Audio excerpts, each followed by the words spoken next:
Қайырлы күн, қымбатты пайдаларына каналының көрермендері. Күнделікті өміріңізге қажетті пайдалы ақпараттардан құлақ қағыс болғыңыз келсе, міндетті түрде каналға тіркеліп, лайк басып, комментарий қалдырып, қоңыраушаны басып қоюды ұмытпаңыздар, достар. Бүгін сіздерге өткен жылда, яғни иелігіңізде бір жылдан кем уақыт ішінде қандай да бір дүние мүлік сатсаңыз, және де қор нарығында, яғни фондовый рынокта акциялар сатқан болсаңыз, соны 270 формада қалай көрсетеміз, сол туралы ақпарат беретін боламын. Яғни 270 форманы инвесторлар қалай толтырады, соны көрсетемін. Бұрын біз бұл ақпараттың барлығын 240 декларацияда көрсететін едік. Қазір 240 форма қысқартылған себепті, енді оның барлығын 270 формада көрсететін боламыз. Салық кабинетіне өзіңіздің ECP-іңіз арқылы кіресіз. Настройка списка форм дегенді ашамыз. Осы жерден 2024 жылды таңдаймыз. Себебі биыл бізде 2025 жыл, біз өткен жылға декларация тапсырамыз. 270 форманы таңдаймыз. Бірінші беті автоматты түрде өзі толтырылып тұрады. Бұл жерде ештеңе толтырудың қажеті жоқ. За себя деген жерге галочка қоямыз. Және де декларацияның түрін таңдаймыз. Бірінші рет тапсырып жатқан болсаңыз, первоначальная болады. Жылда тапсырып жүрген болсаңыз, очередная болады. Дополнительная, егер қандай да бір ақпаратты ұмытып кетсеңіз, осы жерге галочка қоясыз.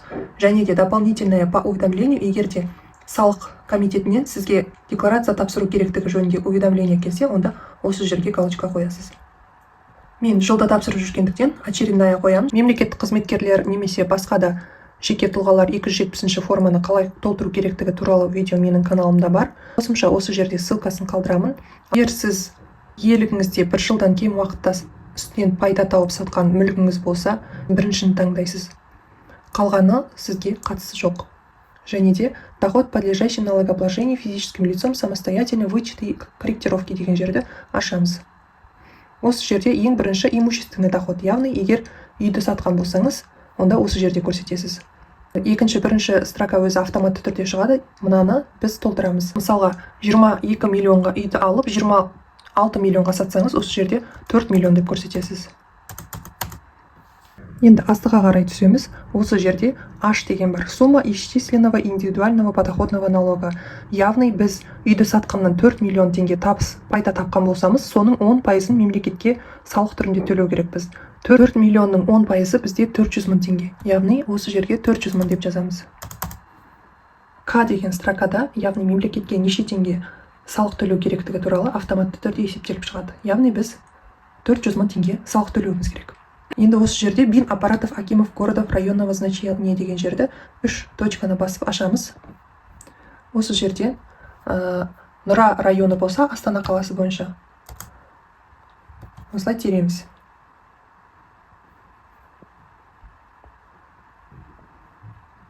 Міне 62-08-01 деп шығады. Выбрать деп таңдаймыз. Пропискаңыз қай жерде, сол бойынша өзіңіздің салық органыңызды таңдайсыз, сол кезде осы жерде бины шығады. Ары қарай далее деп басамыз. Және де осы жерде код органы, жаңағы Нұра районын таңдап аламыз.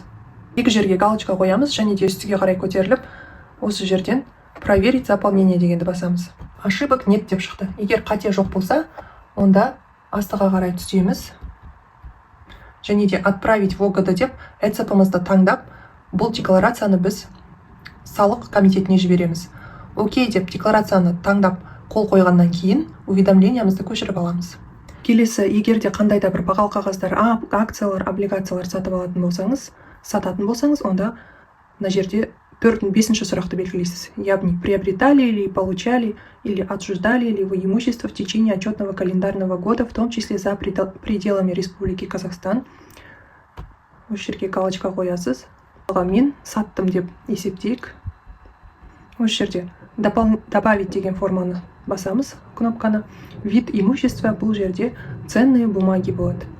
Енді идентификационный номер, брокермен жасалынған сол договордың номерін жазамыз. Мысалға мен бос болмау үшін осылай жазайын. Дата регистрации, например, 2024 жылы, мысалға маусымның 13 күні соны сатып алдым деген договорда өзі числосы болады, соны қоямыз. Одан кейін код страны, қай жерден сіз сатып алдыңыз. Мысалға Америка құрама штаттарынан сатып алдыңыз. Адрес местонахождения объекта дейді. При наличии. Жоқ болса толтырмауға болады. Одан кейін наименование, фамилия, имя, отчество покупателя или получателя. Кімге саттыңыз немесе қандай мекемеге саттыңыз, соның аты жөнін жазасыз. Сатып алушының номерін жазасыз. Мысалға, ол кісінің иінін жазамыз. Немесе юр заңды тұлға болса, бинін жазасыз. Стоимость, цена реализации в тенге дейді. Яғни сіз доллармен сатып алған болсаңыз да, бұл жерде теңгемен қанша болды, сол соманы жазасыз. Мысалға, мен жазайын бұл жерде 50 мың деп. Бірнешеу болса, осы жерде добавить деген кнопканы басып ары қарай жалғастырасыз. Одан кейін бұл бойынша біз салық төлеуіміз керек. Сол себепті үстіңгі жаққа шығамыз да, жаңағы бірінші сұраққа галочка қойып, осы жерден мына жерге сумма исчисленного индивидуального подоходного налога жазамыз. Мысалы, 50 мыңға саттық, оны біз кезінде 30 мыңнан сатып алып, үстінен 20 мың көрсек, соның 10%-ын жазамыз. Яғни 20 мыңның 10%-ы бізде 2000 теңге. Осы жерде сумма индивидуального подоходного налога, подлежащая уплате в бюджет, яғни сіздің төлейтін салығыңыздың сомасы автоматты түрде шығып тұр. Енді мына жерге бин аппаратов Акима районного значения деген жерде 3 точканы басамыз да, мысалға Нұра ауданы немесе Сарыарқа ауданы, қай аудан, соған байланысты өзіңіз теріп аласыз. Үстіге барып тексереміз, проверить заполнение. Ошибок нет деп шығып тұр. Окей деген кнопканы басамыз.